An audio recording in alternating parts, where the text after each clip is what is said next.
بسم الله الرحمن الرحيم الحمد لله رب العالمين له النعمة وله الفضل وله الثناء الحسن صلوات الله البر الرحيم والملائكة المقربين على سيدنا محمد أشرف المرسلين وحبيب رب العالمين وعلى جميع النبيين اللهم علمنا ما جهلنا وذكرنا ما نسينا وانفعنا بما علمتنا وزدنا علما وإنا نعوذ بك من حال أهل النار رب اشرح لي صدري ويسر لي أمري رب اشرح لي صدري ويسر لي أمري واحلل عقدة من لساني يفقه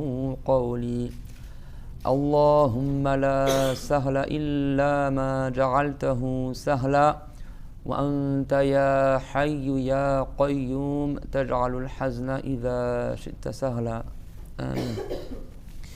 أما بعد فيقول الله تبارك وتعالى في القرآن الكريم وتعاونوا على البر والتقوى ولا تعاونوا على الإثم والعدوان. Donc Allah tabaraka wa ta'ala dit dans Surat Al-Ma'idah وَتَعَاوَنُوا عَلَى الْبِرِّ وَالتَّقْوَى et entraidez-vous pour le bien et la piété. وَلَا تَعَاوَنُوا عَلَى الْإِثْمِ وَالْعُدْوَانِ et ne vous entraidez pas pour le péché et la désobéissance à Allah. Donc par la grâce de Allah, par rapport à moi, Yannis, c'est le dernier soir, il y en a je sais qui vont partir demain. Alhamdulillah, alhamdulillah, profitez un peu plus, mashallah. Alhamdulillah, tout le séjour qu'on a fait à la Mecque et à Médine, c'était dans ce cadre-là de s'entraider pour le bien, de s'entraider dans la science de la religion, que ça soit, vous avez vu, la Umrah, c'est de l'endurance, c'est physique. On s'attend les uns les autres, on se demande les uns les autres, on s'entraide. Donc vraiment, le Hajj et la Umrah, c'est vraiment, tu vis l'acte d'adoration, encore plus physique quand tu fais la prière. Là, il y a le voyage, il y a le fait de s'entraider, le fait de s'attendre, le fait de patienter, on est fatigué, malgré ça, on continue à marcher. Et c'est ça la signification du tawaf. Et ça la signification de la baik. Alors, la main, yaqulun hikmatu tawaf, ka'annaka taqul Allahumma, yani kama أنني أطوف حول الكعبة وأعيد وأعيد وأعيد فأنا أثبت على طاعتك دائما كما أني أثبت على الطواف. Le tawaf alayhi salam, les savants ils disent que 7 c'est ta'abbudi يعني لماذا 7 في كل ما يخلقه الله تعالى حكمة أحيانا تظهر لنا الحكمة وأحيانا تخفى علينا كان لابد أن يكون هناك حكمة لكن حكمة الطواف يعني هذا الدوام الأشواط 7 التي نعملها ندور حول الكعبة هذا كأنه يبرهن على ثبوتنا على طاعات الله. Les 7 tours de la Kaaba, les savants ils disent il y a une sagesse pourquoi c'est 7. Mais il y a des choses, on dit c'était Abboudi, ça veut dire on le fait parce que Allah nous a ordonné de le faire ainsi. Pourquoi c'est pas 3, pourquoi c'est pas 5, pourquoi c'est pas 5 prières, pourquoi c'est pas 4 plutôt, ou 6 ou 7. Les prières c'est 5, le tawaf c'est 7. Et les 7 trajets entre le mont Safa et le Marwa, ça sont des choses qu'on appelle Ta'abudiyya. Ça veut dire c'est des choses, Allah nous leur donne de le faire, nous en tant que créatures de Allah, qu'esclaves de Allah, on obéit à Allah Azza wa Jal. Mais les savants, ils ont mentionné certaines sagesses du tawaf, c'est que tout comme toi tu te maintiens à tourner autour de la Kaaba, tu te maintiens à tourner de la Kaaba, c'est comme tu disais, oh Allah, moi je persévère dans ton adoration, tout comme moi je continue à tourner. Vous avez senti ce sentiment-là, même dans le Sari. Tu es là, tu marches. La seule raison pourquoi tu marches, c'est quoi? C'est parce que tu veux obéir à Allah. C'est comme si ça symbolise ta vie dans l'adoration à Allah Ta'ala. Malgré la fatigue, tu continues à marcher. Vous avez vu, des fois, tu as les gens, c'est combien de tours, il nous reste encore combien de tours, etc. Et c'est beau, parce que tu es là, tu endures l'acte d'adoration, tu es fatigué, malgré ça, tu sais que tu dois continuer à marcher, continuer à tourner. Il y a les gens, tu continues à avancer. Et ça, c'est comme une image magnifique pour dire, malgré les difficultés, nous, on se maintient sur l'obéissance à Allah. Malgré les difficultés, nous, on s'entraide dans le bien. Malgré les difficultés, malgré des fois les comportements, etc., nous, on se retient de se mettre en colère.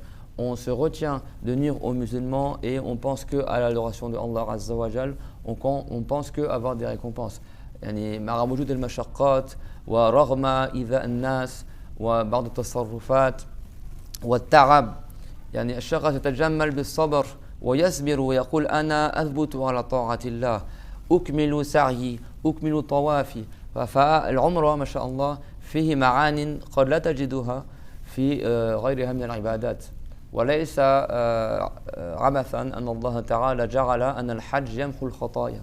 Et ce n'est pas par coïncidence ou de manière absurde que Allah Ta'ala il a fait que le Hajj ça efface les péchés. لأنه يجمع بين العبادات والمشقات والصبر والرياضة parce que le Hajj والعمرة يقال لها حج لكنها حج أصغر. Et la Umrah, on l'appelle Hajj aussi. Tu peux dire que tu as fait le Hajj, mais c'est le petit Hajj. Et le grand Hajj, comme on sait, si tu te fais la bonne manière, ça efface tous tes péchés. يخرج شخص من حجه المبرور كيوم ولدته أمه. Si quelqu'un il a fait un pèlerinage de manière valable, il sort de son Hajj, sans avoir fait des grands péchés, etc. Il sort de son Hajj comme le jour où il est sorti du ventre de sa mère. Et la Umrah, on l'appelle le petit Hajj. Et il n'y a aucun doute que c'est une cause aussi que Allah il nous pardonne nos péchés. فنصحح النوايا لله تعالى في حضورنا لدرس اليوم إن شاء الله الذي يكون معي إن شاء الله آخر درس في هذه الحملة المباركة. Donc on fait une bonne attention لله تعالى dans ce cours de religion qui sera par rapport à moi le dernier cours que je vais donner Inch'Allah ta'ala. Et ce qui reste, que Allah vous accorde la baraka et de terminer en beauté et en sagesse ce séjour magnifique. فعنوان درسنا اليوم إن شاء الله يكون بهذا الموضوع بادر إلى طلب عفو الله ورحمته. Donc le titre de notre cours Inch'Allah il sera dans ce sujet-là. Ça veut dire empresse-toi de demander, de quémander le pardon de Allah Azza wa Jal et également sa miséricorde. وإن كان الحسنات تمحو السيئات كما قال الله تعالى إن الحسنات يذهبن السيئات. يعني certes les bonnes actions elles font partir les mauvaises, ça c'est dans le Coran. لكن مع ذلك الشخص لا يتكئ على ذلك بل هو يبادر بنفسه كذلك إلى طلب مغفرة الله تعالى لأن الله تعالى أعلم بمن تصح منه العبادة والحسنات وبثوابها. فنحن ولو كنا نحسن ونتعبد نطلب كذلك المغفرة من الله عز وجل ورحمته عز وجل. Et même si les bonnes actions elles effacent les péchés, même si Inch'Allah dans nos actes d'adoration, que ce soit les prières qui sont multipliées à la Mecque et dans la mosquée du prophète alayhi salam, que ce soit nos umrah, nos tawaf, nos sa'i, mais il n'y a que Allah qui sait parmi nous vraiment ces actes ont été acceptés et combien de récompenses on aura. Donc malgré le fait qu'on a fait beaucoup de bonnes actions, on demande aussi à Allah Azza wa Jal qu'il nous pardonne. On demande à Allah Azza wa Jal sa miséricorde. فعن أنس ابن مالك رضي الله عنه أنه قال سمعت رسول الله صلى الله عليه وسلم يقول قال الله تعالى فهذا يقال له حديث قدسي لأن الحديث منه ما هو نبوي ومنه ما هو قدسي. الحديث النبوي يرفع إلى رسول الله صلى الله عليه وسلم ينقل قولا أو فعلا أو سكوتا عن رسول الله صلى الله عليه وسلم. وكذلك كما هو معلوم من الحديث ما هو موقوف على الصحابة وما هو مقطوع على التابعين. الحديث يشمل كذلك أقوال الصحابة وأقوال التابعين. كان كلامنا اليوم في الحديث الذي هو مروي عن رسول الله صلى الله عليه وسلم. فهذا الحديث الذي يبدأ قال رسول الله صلى الله عليه وسلم يقال له حديث نبوي يعني يرفع إلى الرسول وينقل فيه كلام رسول الله صلى الله عليه وسلم. لكن أحيانا الحديث الرسول عليه السلام يروي عن ربه عز وجل.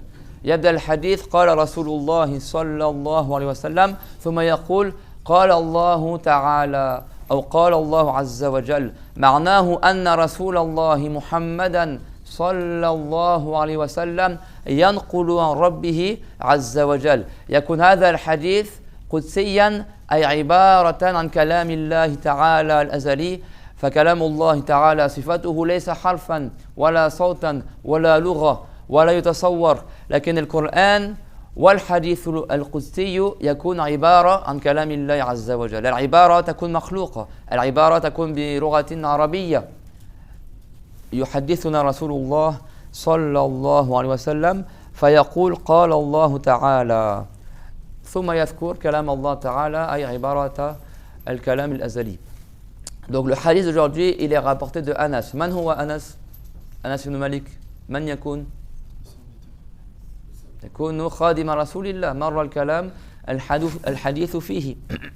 C'est la fin de ce jour, ma voix, Allah alam, comment finir le cours. D'ailleurs, si quelqu'un il peut baisser la clim aussi parce que ça me nuit pour respirer.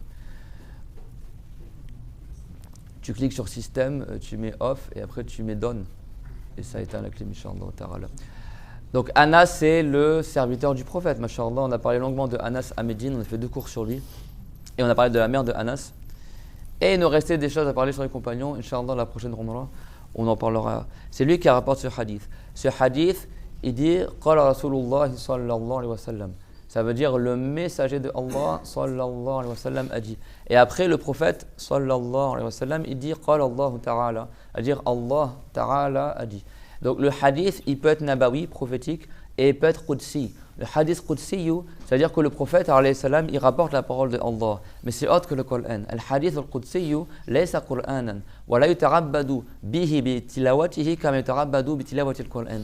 لكن يكون يعني حيث أنه عبارة عن كلام الله تعالى يشبه القرآن. القرآن ليس صفة الكلام لله تعالى الكتاب المنزل، إنما هو اللفظ المنزل عبارة عن كلام الله تعالى. كما أن الحديث القدسي هو عبارة عن كلام الله تعالى فهو مخلوق لغة عربية. هذا حديث. أما القرآن هو عبارة لكن معجزة كذلك من رسول الله صلى الله عليه وسلم. ومن قرأ القرآن له ثواب كبير لكل حرف 10 حسنات كما تعلمون. Donc le hadith qudsi, il ressemble au Coran dans le sens qu'il est l'expression de la parole de Allah. Et la parole de Allah, c'est pas un son ni d'être une langue. Mais le hadith qudsi, c'est une expression, mais c'est pas un miracle comme le Coran. Il n'y a pas les irjaz, il n'y a pas le fait qu'on est incapable de faire tel que ce qui est marqué dans le hadith qudsi. Et il n'y a pas également la récompense comme le Coran. C'est que le Coran, si quelqu'un récite le Coran, pour chaque lettre qu'il récite de la bonne manière, avec la transmission, avec la bonne intention, il a dit hasanat.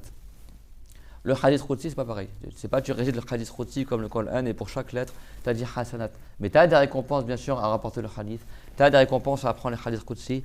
Mais c'est l'expression de la parole de Allah en dehors du Coran. Donc certains hadiths, on les appelle qudsi, c'est-à-dire que le prophète Muhammad alayhi salam, il débute sa parole en disant Allah Ta'ala a dit, Allah Azza wa Jal a dit.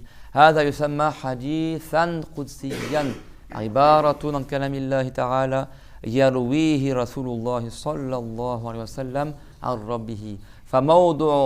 فموضوع درسنا اليوم هو حديث جليل قدسي يرويه سيدنا محمد صلى الله عليه وسلم عن ربنا ويكون في موضوع الاستغفار وموضوع الرجاء من رحمة الله عز وجل. وأنا أحببت أن أجعل هذا الدرس أخيرا في عمرتنا حتى نتوب ونتذكر العفو من الله عز وجل. وإن كان عمرتنا سببا للمغفرة وإن كان طوافنا وتعبنا في هذا السفر وزيارتنا لرسول الله صلى الله عليه وسلم سببا للشفاعة وسببا لمحو الذنوب وسببا لنيل كثير من الثواب، لكن أحببت أن نختم سفرنا هذا بالتوبة وبتذكر عفو الله عز وجل وبالتبادر إلى طلب عفوه ورحمته عز وجل.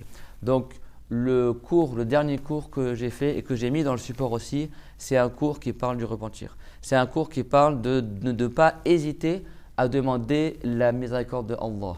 Omar al-Khattab, عندما التقى بخير التابعين في المدينة المنورة بويس القراني، الرسول عليه السلام كان أوصى الصحابة أن يطلبوا الاستغفار من أويس القراني لأنه كان خير التابعين، والرسول عليه السلام لم يلتقي به لكن أخبر به بالوحي، فأخبر الصحابة إذا أتى خير التابعين من اليمن فاطلبوا منه الاستغفار المغفرة من الله تعالى طلب المغفرة من الله تعالى هو الاستغفار. فأويس القراني قال لعمر بن الخطاب الذي كان قادما من العمرة أو من الحج قال أنت أولى بالدعاء لأن أنت تقدم من سفر صارح. ثم عمر بن الخطاب أخبره بما سمعه من رسول الله صلى الله عليه وسلم. Normalement celui qui rentre du pèlerinage ou de la Umrah, c'est que يقولون سر الحاج يسري إلى ربيع الأول الذي يعود من الحج الأكبر له سر في دعائه الحجاج يعني يسري هذا السر إلى ربيع الأول. Normalement celui qui fait le pèlerinage, on n'est pas dans les mois du pèlerinage, mais celui qui rentre du Hajj, il a un secret, on lui demande qu'il demande le pardon pour nous à Allah, et Inch'Allah, ces doigts sont exaucés jusqu'à le mois de Rabi' al-Awwal, le mois de la naissance du prophète alayhi salam. Et même nous, on rentre de la Umrah, Inch'Allah, que Dieu nous accorde un secret, Inch'Allah, on invoque, et les gens demandent pour nous. Et donc, Omar al-Khattab, quand il avait fait une Umrah ou un Hajj, et il est rentré à Médine, et il se trouvait qu'à ce moment-là, il y avait un homme du Yémen, que le prophète alayhi salam, il a indiqué que c'était le meilleur des tabi'in. La meilleure personne qui viendra après les compagnons, c'est Uwais al-Qarani, qui a attribué le Coran au Yémen. Cette personne-là, il était à l'époque du prophète, mais tellement il était pauvre, il n'a pas réussi à aller à Médine. Et c'est après la mort du prophète qu'il a réussi à venir à Médine. Parce que lui était très très bienfaiteur envers sa mère, et il est resté avec sa mère. Très pauvre il était, c'est vraiment parmi les plus ascètes des gens. Et il est meilleur que Ahmed al-Rifari, meilleur qu'Abd al-Qadir al-Jilani, meilleur que Shafiri, meilleur que tous les gens qui sont venus après les compagnons du prophète. Et il est venu à Médine, et Omar l'a reconnu, parce qu'il y avait des signes, on ne va pas raconter son histoire en détail, mais il y avait des signes pour le reconnaître. Le prophète, par la révélation, il a annoncé sa venue. Il a dit, si vous le rencontrez, demandez de sa part le pardon. Pourtant, Omar est meilleur que Uwais al-Qarani. Les grands compagnons comme Bakr et Omar sont meilleurs que lui. Mais malgré ça, le prophète, alayhi salam, il a dit, si vous le rencontrez et qu'il vient à Médine, il a telle et telle caractéristique, demandez qu'il demande le pardon pour vous, Allah Azza wa Jal.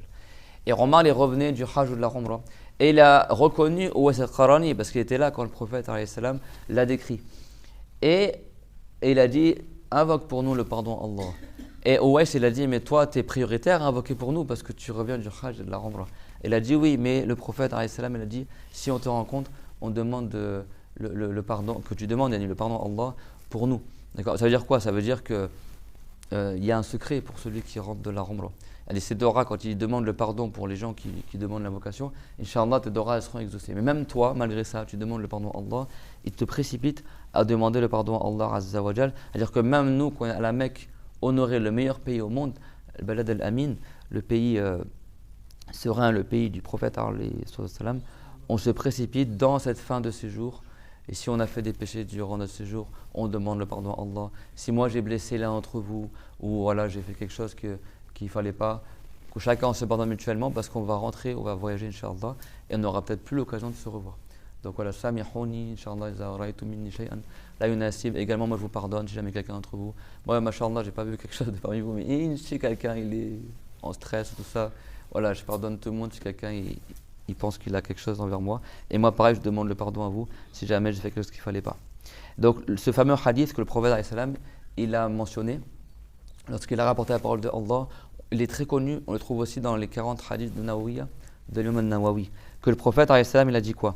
قال الله تعالى حديث قدسي يا ابن آدم إنك ما دعوتني ورجوتني غفرت لك على ما كان منك ولا أبالي الله تعالى ليس متصفا بصفات المخلوقين معناه مهما عصيت يا آدم يا ابن آدم فأنا لا يضرني يعني نحن خطايانا لا يضر الله تعالى وعبادتنا له لا تنفعه سبحانه وتعالى. الله عز وجل عندما فرض على عباده الحج قال ولله على الناس حج البيت من استطاع إليه سبيلا ثم قال الله تعالى ومن كفر بوجوب الحج ومن أنكر فرضية الحج ماذا قال الله تعالى ومن كفر فإن الله غني عن العالمين الذي يكفر الذي لا يريد أن يعبد الله عز وجل فإن ذلك لا يضر الله عز وجل فإن الله غني أي غير مفتقر إلى مخلوقاته الله تعالى خلقنا ليس لحاجة إلينا بل خلقنا ليأمرنا بعبادته سبحانه وتعالى. Dans le Coran, Allah Ta'ala, vous savez, le Hajj ça a été rendu obligatoire vers la fin de la vie du prophète sallallahu alayhi wa sallam. Aujourd'hui, par la grâce de Allah, on est allé à Arafat et subhanallah cette année, je sais pas, les deux Umrah qu'on a fait avant, c'était fermé, on était à 200 mètres de Arafat. Il y avait un gars en boucle qui disait c'est haram de faire des doras, c'est pas le jour de Arafat, etc. Aujourd'hui, masha'Allah, aucun Saoudien qui vient t'embêter, aucune personne au micro qui te dit en turc et en arabe et en je sais pas quelle langue de ne pas faire des doras. Accès libre à Arafat, aucune barrière. Masha'Allah, on est monté, alors c'est bien parce qu'il y a le Hajj au mois de mai, ça nous a mis dans l'ambiance. On est monté sur la montagne de Arafat, on a fait cours là-bas, on a fait beaucoup d'assemblées, on a vraiment profité, Masha'Allah, de Cheikh Khalid, que Dieu le préserve. On a fait des doras pour ceux qui étaient avec moi. Et on a fait un petit rappel aussi que j'enverrai, Inch'Allah, en vidéo. On a expliqué un peu d'où ça vient le mot Arafat. Et c'est Ibrahim alayhi salam qui est monté aussi sur le mont de Arafat. Et l'ange Jibril alayhi salam, il a enseigné à Ibrahim comment faire le Hajj. Tous les prophètes ont fait le pèlerinage. Jami' al-Anbiya hajju al-Bayt.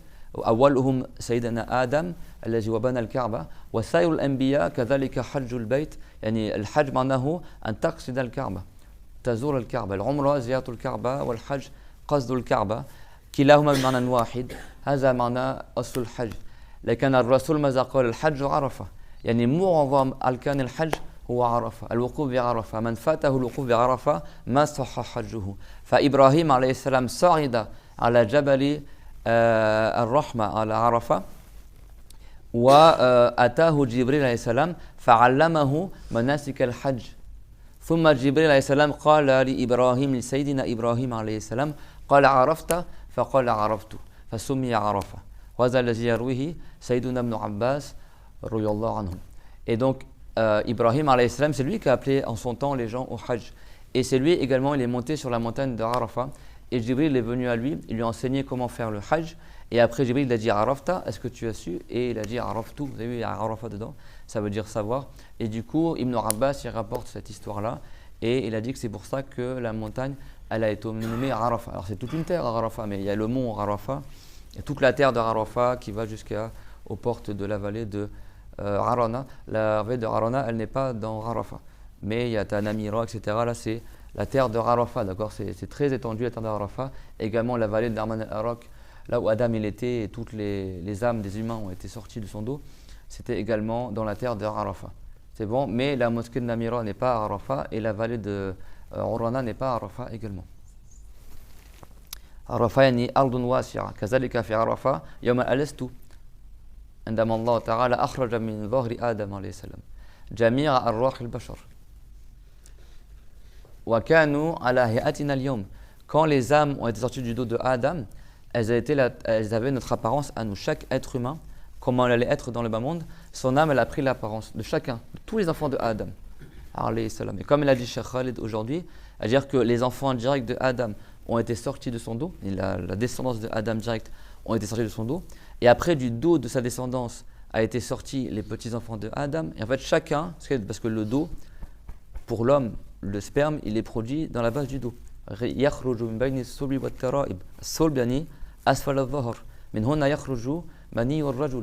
D'accord, la semence de l'homme qui va donner naissance au bébé quand il sera dans le ventre de la mère, il sort du bas du dos. Allah Ta'ala, il a fait que les enfants directs de Adam, leurs âmes ont été sorties du dos de Adam, et après du dos des enfants de Adam a été sorti les âmes des enfants de Adam, et comme ça, génération en génération. Jusqu'à que toutes les âmes de tous les humains, de toute l'humanité, ont été rassemblées sur la terre de Arafat. Donc des milliards et des milliards d'âmes. Mais ils étaient sous l'apparence qu'ils auront dans le bas monde, donc l'apparence humaine, mais tout petits, de la taille de petites fourmis. Tous rassemblés. Des milliards et des milliards, comment ça va tenir sur la terre d'Arafat? Vous avez vu aujourd'hui le monde qu'il y avait? Vous avez vu le Hajj, le nombre de gens? 1 million de gens qui viennent, et la terre elle est remplie quasiment. Imagine tous les humains qui vont exister depuis Adam jusqu'au dernier être humain. Des milliards et des milliards et des milliards. Donc Allah Ta'ala, il a fait que tous les humains, ils ont été mis sous leur âme, pas leur corps, parce que leur corps n'avait pas été créé. Mais toutes les âmes ont été créées ce jour-là, d'accord? Les âmes, elles ont été créées bien avant nos corps. Et quand le bébé, il est dans le ventre de sa mère, au 4e mois, Dieu lui envoie un ange. Il y a ce qu'on appelle un mustawda', il y a une sorte de lieu où toutes les âmes sont rassemblées. Et à chaque fois qu'il y a un bébé qui est créé dans le ventre de sa mère, quatrième mois, Dieu il ordonne à un ange de prendre l'une de ses âmes et elle est insufflée dans le corps du bébé pour qu'il ait été prédestiné qu'il aura cette âme-là. Et l'âme après, elle ne meurt pas, elle est éternelle. Quand tu meurs, ton âme ne meurt pas. Et après, bon, on ne va pas tout raconter. Je crois qu'on l'a déjà vu dans certains cours après le Soubour, que l'âme après, elle reste dans la tombe. Après, quand le corps il se décompose. Pour les musulmans, s'il est vertueux, l'âme elle va au paradis. Bien sûr, au paradis, pas dans l'endroit où la personne vivra au paradis, c'est dans la tente de la résurrection. Après, elle redescend dans le corps. Toutes les âmes reprennent place dans leur corps à la résurrection. Les musulmans grands pécheurs, c'est possible que leur âme elle soit entre le ciel et la terre. Il y en a, ils sont dans les cieux, ça dépend. Et le non-croyant, son âme, elle est Sijjin, dans la 7e terre, elle est proche de l'enfer. Ça, c'est quand le corps est décomposé. Bref, mais toutes les âmes, elles sont rassemblées au même endroit dans l'attente d'être insufflées dans le corps. Mais avant cela, toutes les âmes, après Adam, ont été sorties de Adam et de sa descendance. Et après que toutes les âmes étaient rassemblées à Arafat, Allah Ta'ala, il a ordonné à un ange, que bien sûr dans le bas monde, personne n'entend la parole de Allah. La parole de Allah, comme on a vu tout à l'heure, ce n'est pas un son, ni des lettres, ni une langue. On ne peut pas imaginer Allah. Kalamullah laysa sawtan, laysa lugha, laysa shay tasma'uhu bil adhan, bima'na anna sawtan yahullu fi udhunika. Lakin Allah Ta'ala amara munadiyan, amara malakan min al-malaika fi ardi Arafah. Faqala al-malaku, qala inna rabbakum yaqul alastu bi rabbikum. Et donc l'ange il a dit, parce que c'est l'ange qui transmettait la parole de Allah, votre Seigneur dit alastu bi rabbikum, ne suis-je pas votre Seigneur? Jami'ul arwah ajabat bala la ilaha ghayruk. Yani kul al-arwah arwah al-bashar shahidu annahu la ilaha illa Allah kanu ala at-tawhid wa hadha yusamma al-fitra. Et donc l'ange il a dit, votre Seigneur dit, ne suis-je pas votre Seigneur? Et toutes les âmes elles ont répondu, bien sûr que si. Il n'y a pas d'autre Dieu que toi. C'est-à-dire que toutes les âmes, même les âmes des chrétiens, des juifs, des athées, etc., à la base, elles avaient témoigné qu'il n'y a qu'un seul Dieu, c'est Allah. C'est ce qu'on appelle le fitra, c'est-à-dire que l'être humain, à la base, il est prédisposé à accepter l'islam. C'est-à-dire que si un enfant, tu le laisses grandir parmi les musulmans, naturellement, il accepte l'islam. Et si il grandit chez des familles non musulmanes, en fait, il le dévie de sa fitra, de sa nature d'origine, et du coup, il s'égare en fait. Mais un être humain, à la base, est tout seul, il accepte l'islam à la base. Ça ne veut pas dire qu'on est réellement musulman, parce que l'âme, après, elle a oublié ça. Ar-ruh nasiyat dhalika al-yawm, yawm al-alastu. فعندما ينفخ الروح في جسم الولد الولد لا يذكر شيئا ولا يعلم شيئا. الله تعالى يقول في القرآن الكريم والله صوتي واصل يصلكم صوتي تسمعون الله تعالى يقول والله الله أخرجكم من بطون أمهاتكم لا تعلمون شيئا. فالولد الصبي أو الصبية عندما يلد لا يتذكر شيئا من ذلك اليوم ولا يعلم شيئا حتى يرى ويسمع ويتعلم أشياء. وبعد ذلك إذا كان نشأ بين المسلمين يرجع يعني يكون على الفطرة، وإذا نشأ في غير المسلمين ينحرف عن تلك الفطرة. لكن الولد عندما يولد ليس له دين حقيقة لا يعلم شيئا.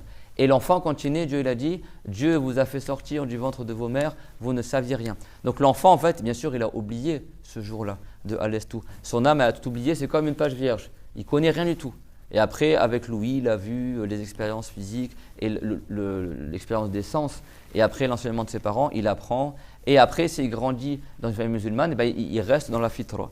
Et s'il grandit dans une famille qui n'est pas musulmane, il se dévie de la fitra. فالله تعالى أرسل الأنبياء بعد سيدنا نوح عليه السلام عندما حصل الكفر بعد سيدنا إدريس عليه السلام الأنبياء أرسلوا ليرجعوا الناس إلى الفطرة لمن كان على الكفر حتى يرجعوا ويعودوا إلى الفطرة الأصلية إلى دين الإسلام. الله تعالى أرسل الأنبياء حتى يرجع الناس إلى ميثاقهم الأول الذي كان شهادتهم بتوحيد الله تعالى بكلمة الحق التي هي لا إله إلا الله.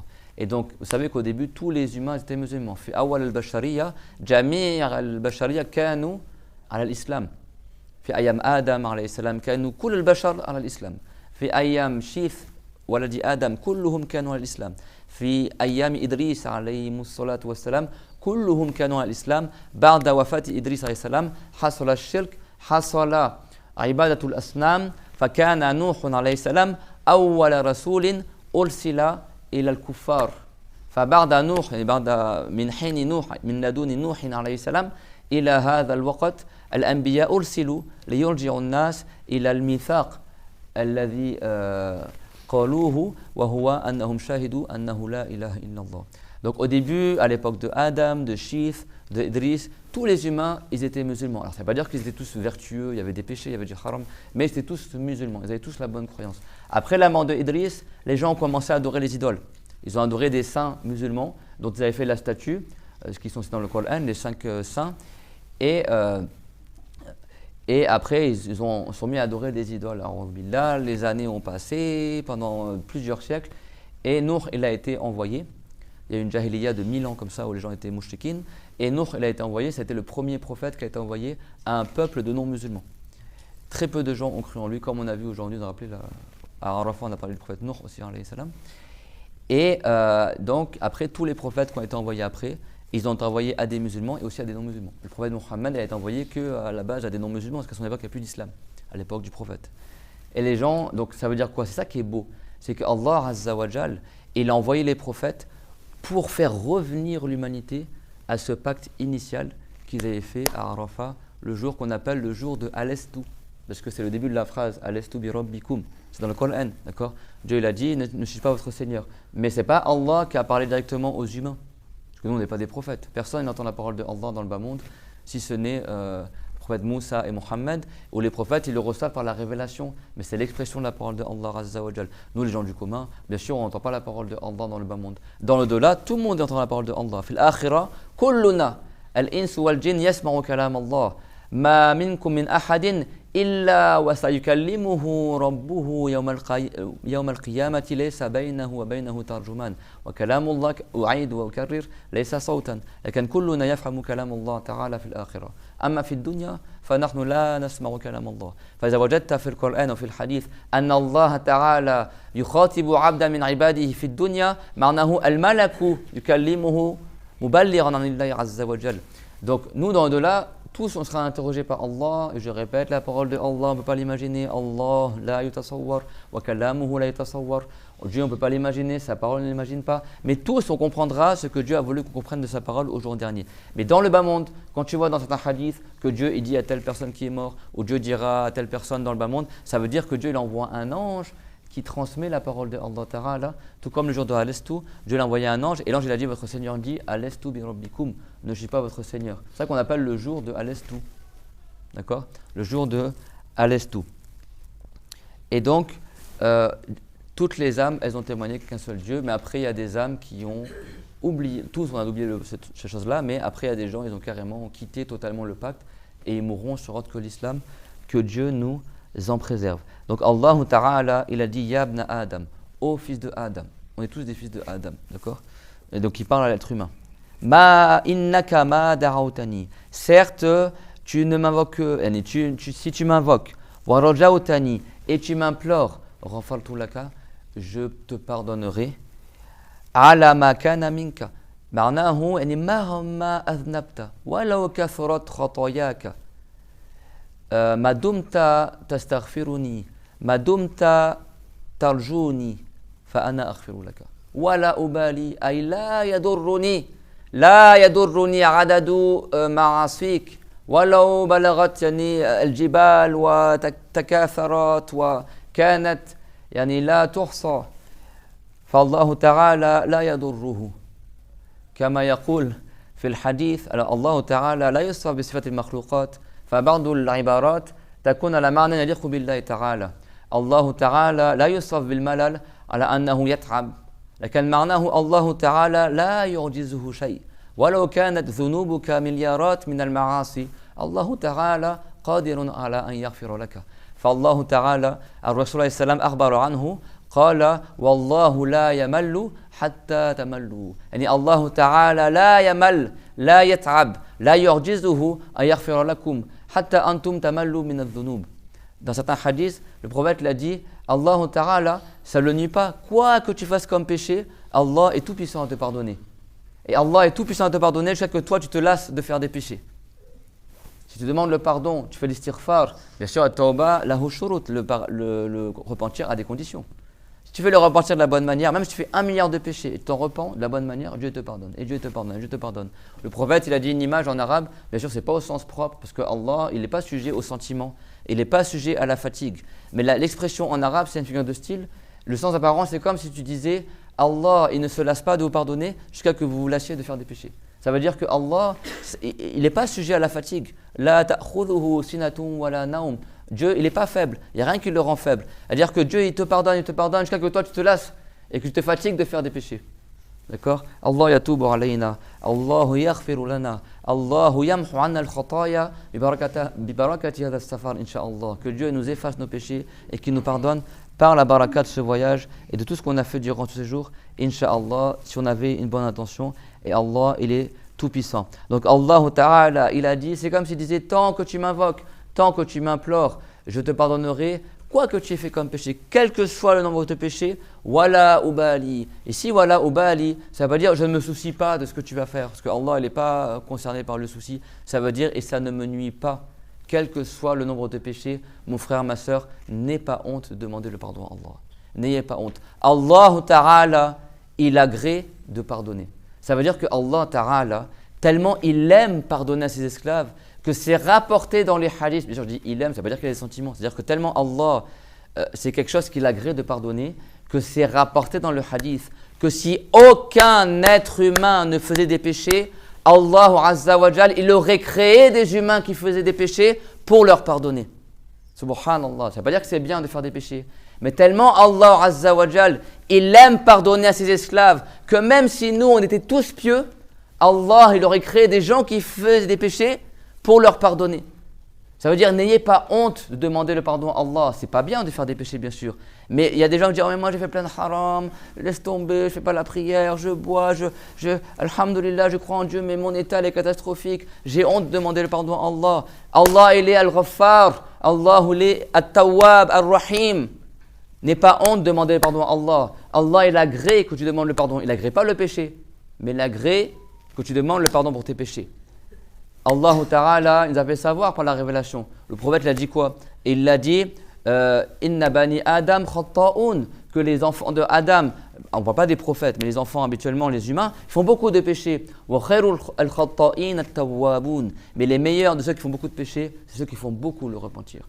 Quoi que tu aies fait comme péché, n'aie pas honte de demander le pardon à Allah. Attention, ça ne veut pas dire que c'est bien de faire le péché, mais ça veut dire que tant que tu invoques Allah et que tu l'implores, Dieu est tout puissant à te pardonner. Warada fil hadith wa akid la fadla wa la khair fil ma'asi.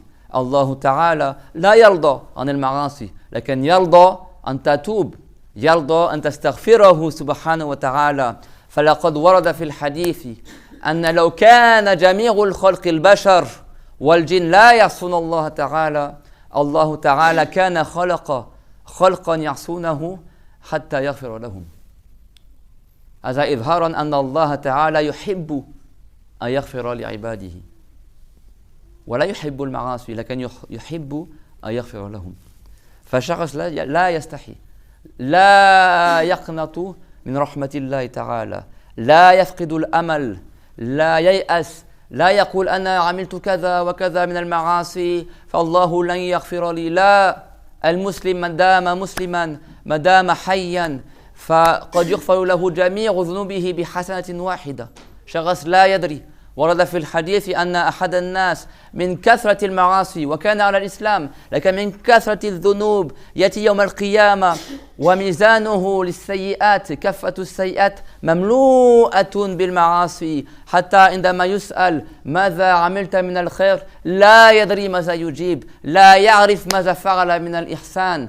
فيأتي ملك من الملائكة ويحمل ورقة مكتوب عليها لا إله إلا الله محمد رسول الله، فتوضع تلك الورقة على ميزانه للحسنات فتترجح كفة الحسنات على السيئات. تلك الورقة الخفيفة اللطيفة التي كتب عليها خير الكلام، التي كتب شهادة الحق وكلمة الحق لا إله إلا الله محمد رسول الله، ترجح كفة الحسنات على السيئات تغرب جميع سيئاته فيدخل الجنة ولا يتعذب. هذا ليس لكل الناس، لكن الله تعالى كريم والشخص لا يدري. الرسول عليه السلام ماذا قال في أول خطبة الجمعة التي ألقاها عندما صلى الجمعة وكان منصرفا عن قباء متوجها إلى المدينة؟ قبل أن يصل المدينة صلى الجمعة في بعض الناس، عند بعض الناس الآن هناك مسجد يسمى مسجد الجمعة. في هذه الخطبة ماذا قال؟ قال شخص أحد وصف يوم القيامة وفي الأخير يقول فمن استطاع أن يقي نفسه من النار فليفعل ولو بشق تمرة.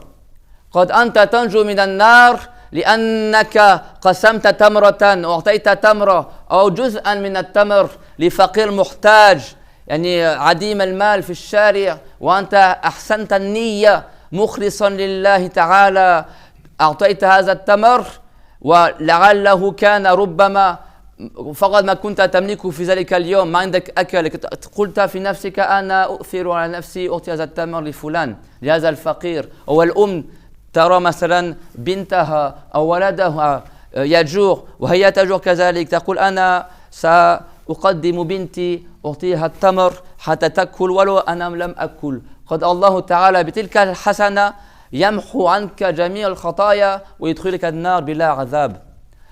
Quand le prophète il est parti de Quba pour aller à Médine en route, donc il est resté à Quba jusqu'au jeudi, d'accord. Après le vendredi il est parti, il est arrivé vers une tribu et c'était le moment du Jumu'ah, donc il a fait le Jumu'ah entre Quba et Médine.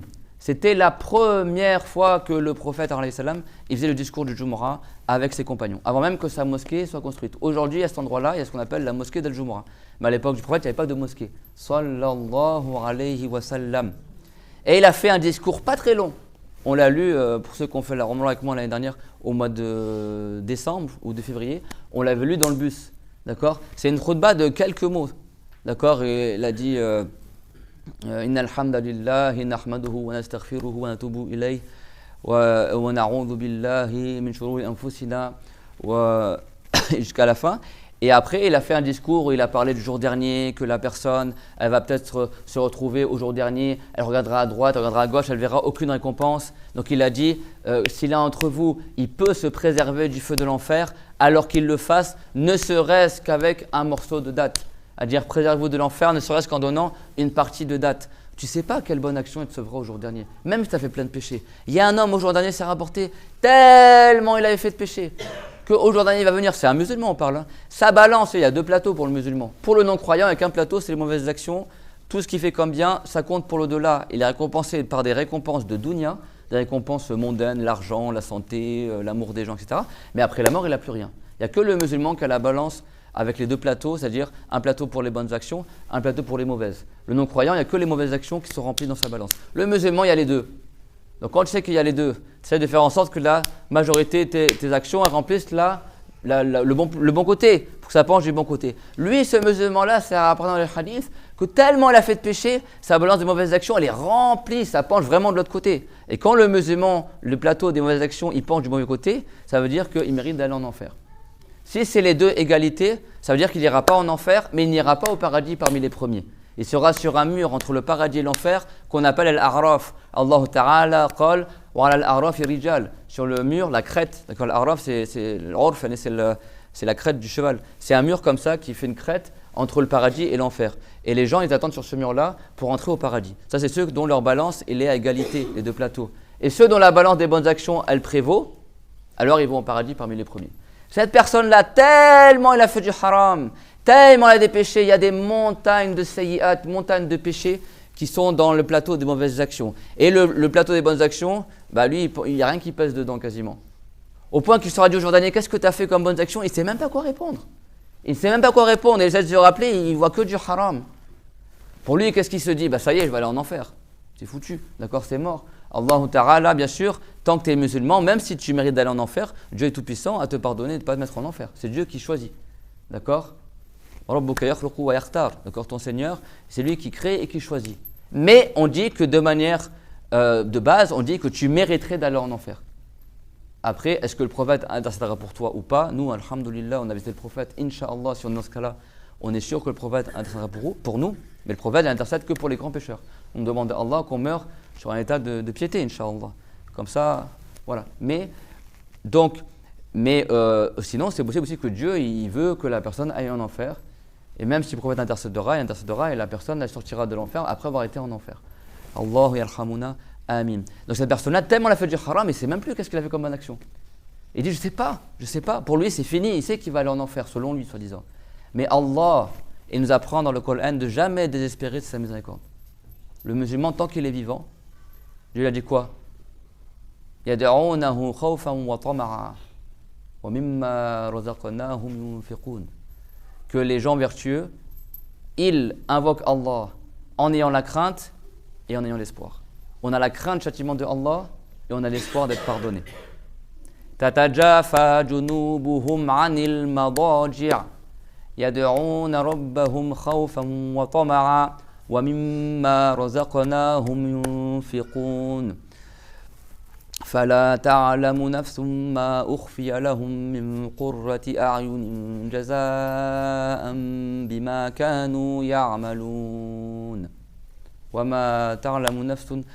Allah Ta'ala dans le Coran il a dit que les gens vertueux leur côté se décolle du lit. Ça, cette ayah, si tu la récites, Inch'Allah, tu arrives à te lever tôt durant la nuit, faire des adorations. Vas-y, sir, Inch'Allah, taqra azil ayah qabla an-nawm, taqum fil layl, Inch'Allah Ta'ala. Les gens vertueux, leur côté se décolle du lit. La nuit, ils se lèvent, ou alors ils bougent dans leur lit, se réveillent la nuit. Yad'una rabbahum khawfan wa tama'a. Ils invoquent Allah en ayant la crainte du châtiment. Yakhafuna 'adhab Allah wa yarjuna rahmatahu. Yani ash-shakhs al-muslim labudda an yarju rahmat Allah wa kazalika yakhaf iqab Allah ta'ala.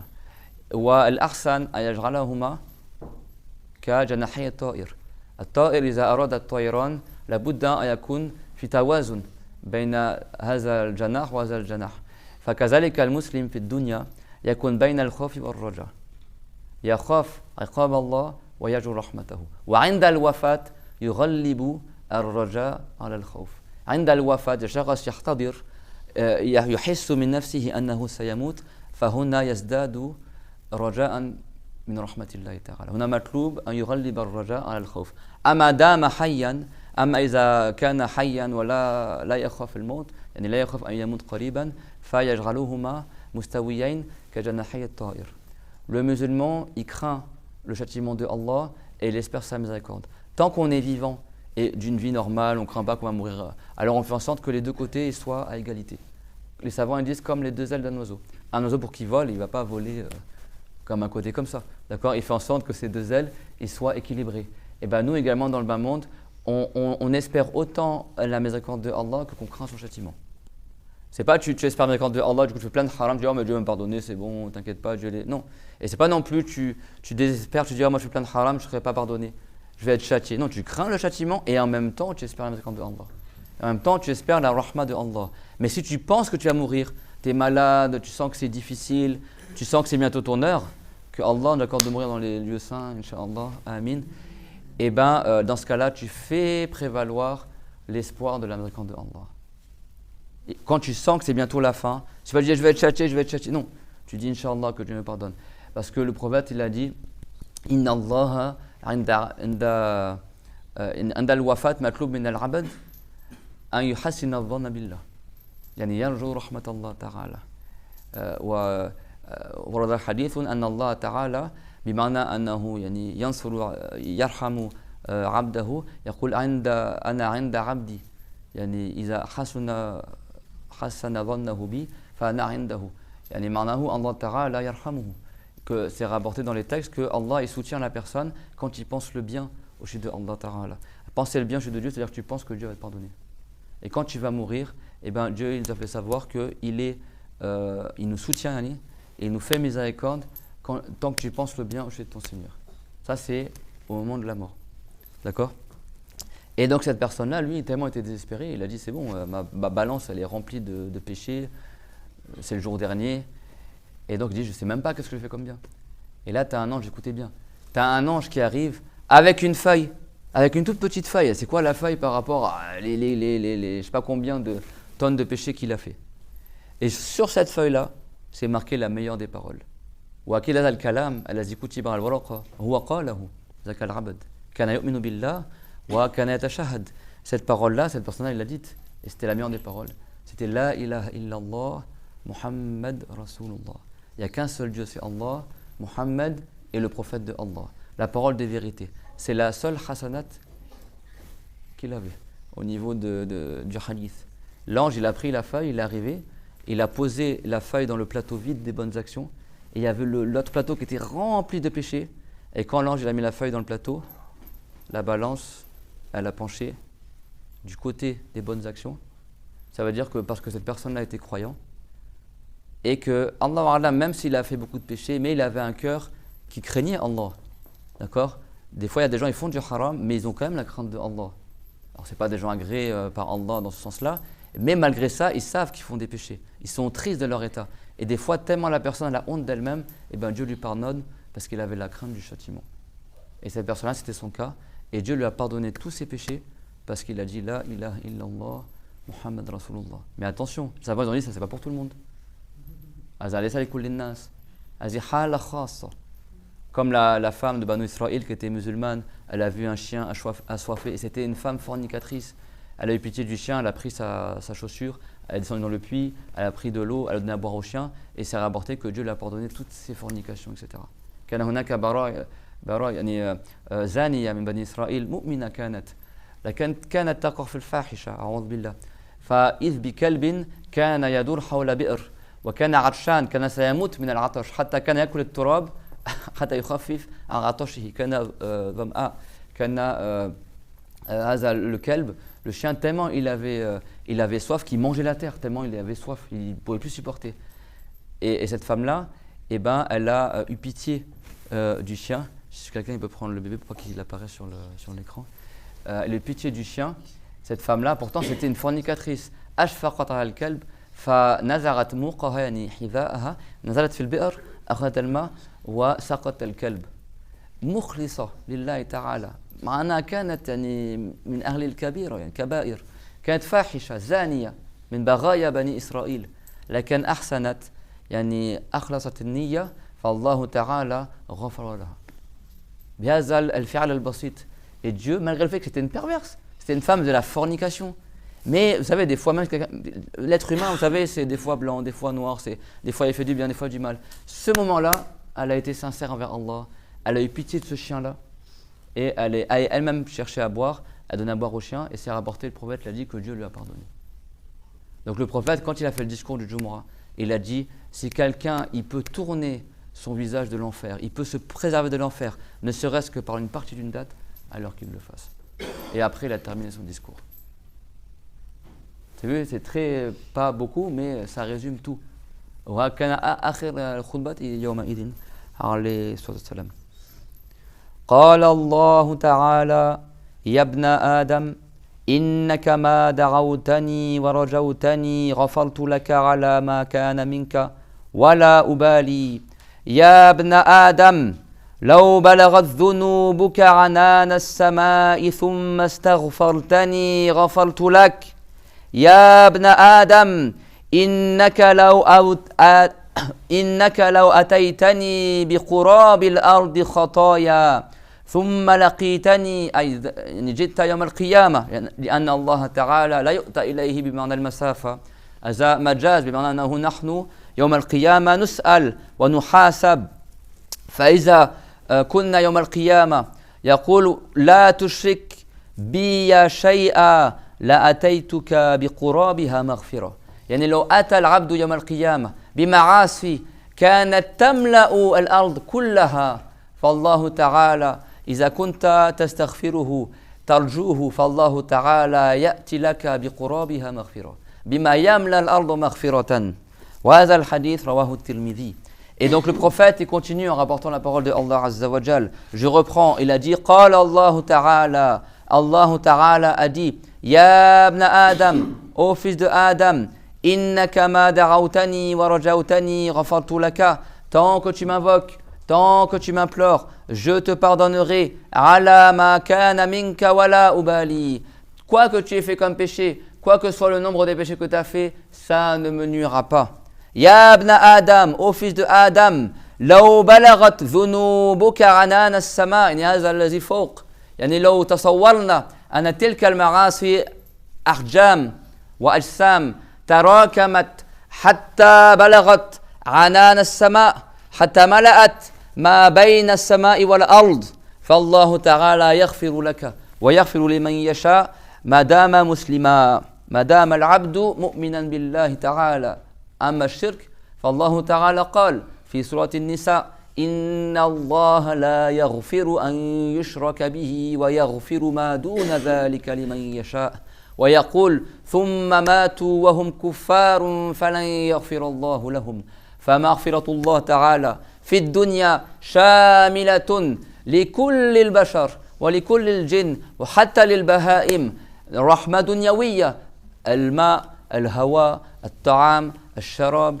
الفرح وهذه الأمور الدنيوية تشمل كل الخلق في الدنيا الله تعالى يقول في القرآن الكريم ورحمتي وسعت كل شيء أي في الدنيا فسأكتبها أي في الآخرة لمن اتقى أي لمن اجتنب الشرك وجميع أنواع الكفر.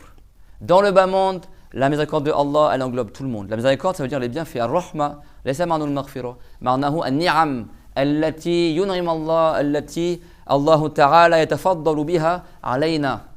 Wallahu Ta'ala la yajibu alayhi shay. La yajibu alayhi an yuhsina wa yun'ima alayna. Lakinna Allah yaf'alu ma yasha. Dans le bas monde, la rahma, ça veut dire les bienfaits que Dieu nous accorde. Le rahma de Allah, ça veut pas dire la miséricorde. Ça ne veut pas dire le pardon. La rahma, ça veut dire que ça peut être des bienfaits religieux ou des bienfaits mondains. La santé, l'air pur, la nourriture, c'est ce qu'on appelle la rahma. Dans le bas monde, la rahma de Allah, elle englobe les croyants, les non-croyants et même les animaux. Le prophète, il a dit que Allah, il a réservé la plus grande miséricorde dans l'au-delà, mais il a fait descendre une partie de sa miséricorde et une partie de ce que Dieu a voulu comme miséricorde dans le bas monde. Il a divisé comme les effets de sa miséricorde, il a divisé en 100 parties. 1/100 dans le bas monde et tout le reste dans l'au-delà. Et le prophète, il a dit de ce centième-là qui descend dans le bas monde, je trouve que le cheval, quand le bébé va allaiter, il lève son sabot pour ne pas écraser son petit. C'est-à-dire que pourtant c'est le minimum, la partie minime de sa miséricorde, elle est dans le bas monde et malgré ça tu vois qu'on profite déjà. Que dire dans l'au-delà? Et donc dans le bas monde, elle englobe tout le monde. Pas le pardon de Allah, la miséricorde, c'est les bienfaits. Et aussi les bienfaits religieux, la baraka, les hasanat qu'on a, etc. Donc Dieu il a dit wa rahmati wasi'at kulla shay. Ma miséricorde englobe toutes choses dans le bas monde.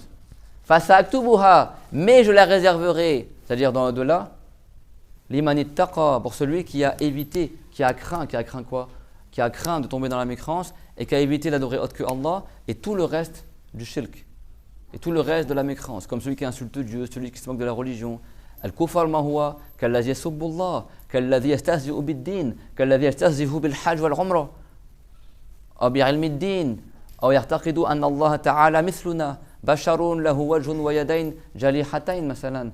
يدان جريحتان أهو في الأرض أهو في جالس في السماء أهو يموت أهو يتعب أو يجهل هذا ليس مؤمنا فهذا توبته يكون برجوع إلى الإسلام ينطق بالشهادتين يقول لا إله إلا الله محمد رسول الله فالله تعالى يمحو عنه الكفر أما إذا لم يجتنب الكفر ومات على ذلك فالله تعالى يقول ثم ماتوا وهم كفار فلن يغفر الله لهم لذلك قال فسأكتبها للذين يتقون رحمة الله تعالى في الآخرة خاصة بالمؤمنين رحمة الله تعالى في الآخرة خاصة بالمؤمنين ولو ساعدك إنسان أليس سلمان الفارسي أسلم بسبب راهب نصراني دله على النبي عليه الصلاة والسلام واحد نصراني قبل أن يموت قال من تبحث عنه تجده في أرض الحرم وصفته كذا وكذا وكذا وكذا عندما أسلم سلمان سأل الرسول عليه السلام قال له هل ذاك الراهب يدخل الجنة فالرسول قال لا الله تعالى أوحى له أن ذاك الراهب لم يمت مؤمنا بالله مات على غير الإسلام والإيمان هو الإسلام شرعا فسلمان قال لكنه هو الذي دلني عليك فماذا قال الرسول صلى الله عليه وسلم وإن يكن لا تدخل الجنة إلا نفس مؤمنة. أبو طالب كان يدافع عن الرسول، كان يحب رسول الله صلى الله عليه وسلم محبة شديدة أكثر من أولاده، ومع ذلك لم ينطق بالشهادتين ولم يدخل في الإسلام، وقبل أن يموت قال إني على ملة عبد المطلب. لذلك اتفق العلماء أنه مات كافرا، ثبت في البخاري، مع أنه ساعد الرسول دفع عنه، ومع ذلك مات على غير الإسلام فلم ينجو في الآخرة. مهما أحسن الكافر في الدنيا إذا لم يؤمن بالله تعالى إحسانه ينفعه في الدنيا، أما في الآخرة لا يبقى له شيء. الرسول ماذا قال؟ وأما الكافر فيطعم بحسناته في الدنيا حتى إذا أفضى إلى الآخرة لم يبقى له من نصيبها شيء، كما ثبت في مسلم. Donc le non-croyant dans le bas monde, il a des hasanats mondaines. Dieu le récompense par des choses du bas monde, l'amour des gens, la santé, une vie longue, tout ça. Mais s'il meurt et n'était pas croyant, Dieu lui a dit quoi? Thumma matu wa hum kuffar, et ils sont morts sans être croyants. Falan yaghfirallahu lahum, alors Allah ne leur pardonnera pas. Donc la miséricorde de Allah dans le bas monde, elle englobe tout le monde, mais dans l'au-delà, elle sera que pour le croyant. Et ça, c'est ce qu'on appelle la miséricorde spécifique de Allah Azza wa Jal. Donc le plus grand péché qu'il faut éviter dans le bas monde, c'est la mécrance. Le fait de croire que Dieu serait quelqu'un qui mourrait, par exemple, qui serait ignorant, ou quelqu'un qui insulte Allah, ou il insulte le prophète, ou il insulte le pèlerinage. Il y a certains athées à Rosbillah, des fois des gens qui vivent au bled, mais qui ont le cœur pervers et qui n'aiment pas l'islam. Ils disent « Oh, mais c'est quoi le pèlerinage? C'est un bal masqué, les gens ils se déguisent, ils mettent des tissus blancs, etc. » Rosbillah. Isa alayhi salam, عندما ينزل من السماء الثانية في آخر الدنيا ينزل وهو يلبس كالمحرم يلبس الإزار ويلبس الرداء وينزل مع ملكين واضعا يديه على الملكين وهو لا يحتاج إلى الملكين حتى ينزل إلى الأرض. Quand Isa il descendra à la fin du monde, du deuxième ciel, parce qu'il n'est pas mort le prophète Jésus, il descendra du deuxième ciel, il descendra comme celui qui fait pèlerinage, avec un pagne autour de la taille et un châle sur les épaules, et il descendra avec deux anges. Il aura les mains appuyées sur les épaules des anges, malgré le fait qu'il n'a pas besoin d'être porté par les anges pour descendre. Il descend par lui-même, par miracle, mais par honneur, il y a deux anges à ses côtés.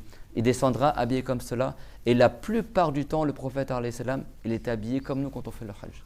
L'habit, pour les hommes je parle, le pagne et le châle, al-izar, wa rida ma yulbas ala al-katifayn, wa al-izar ma yulaf ala al-wasat. هذا كان أكثر ثياب رسول الله صلى الله عليه وسلم. كثير من الناس تصور أن الرسول دائما يلبس القميص والجبة والعمامة وكذا وكذا، والصحابة كذلك يصورون الصحابة يلبسون هكذا. أكثر الصحابة ما كان يلبس العمامة، أكثر الصحابة ما كان يجد المال حتى يلبس القميص والقرنسوة، كان يلبس ثوبا أو ثوبين. حتى عندما سئل الرسول عليه السلام هل تصح الصلاة في ثوب واحد في قماش واحد، ماذا أجاب؟ كما ورد في البخاري قال وأيكم يجد ثوبين، وأيكم يجد ثوبين، يعني يجد قماشين، يعني قطعتين من القماش.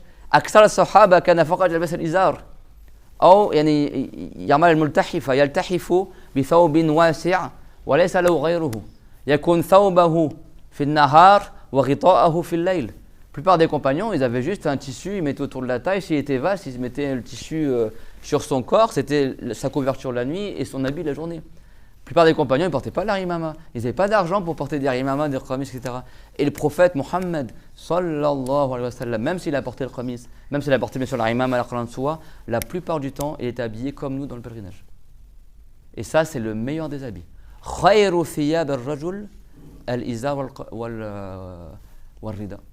يعني لباس المحرم أفضل الثياب، لأنه ينفعك كثوب، ينفعك كغطاء، وينفعك إذا أردت أن تستظل به، ينفعك لكثير من الأشياء، بساط، حصير، ثوب، غطاء، إلى غير ذلك من المنافع مما لا ينتفع بمثل هذا الثوب مثلا، أو بمثلا الجاكيت والبنطلون تستعمله فقط سروال، يعني سروال ماذا تفعل به؟ يعني تتغطى بسروالك في الليل؟ لا.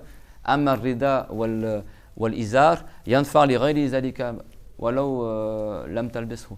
Et les savants disent que le meilleur des habits pour l'homme, c'est l'habit qu'on porte dans le pèlerinage. Parce que cet habit-là, tu peux t'en servir comme couverture, comme tapis, tu as beaucoup d'utilité dedans. Un pantalon, tu portes un pantalon, tu peux utiliser que comme pantalon. Tu n'as pas utiliser le pantalon comme couverture, etc.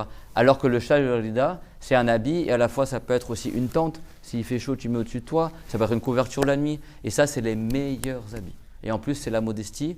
En plus, ça couvre la zone de pudeur. Ça moule pas les formes. Vous avez vu, il y a une sœur, subhanallah, elle n'est pas là aujourd'hui, mais quand on était à l'aéroport, dès qu'elle nous a vus en tenue d'ihram, elle a pleuré. Tellement elle trouvait que c'était beau, ça lui rappelait le Hajj, elle a pleuré. Elle n'a jamais fait de la Umrah.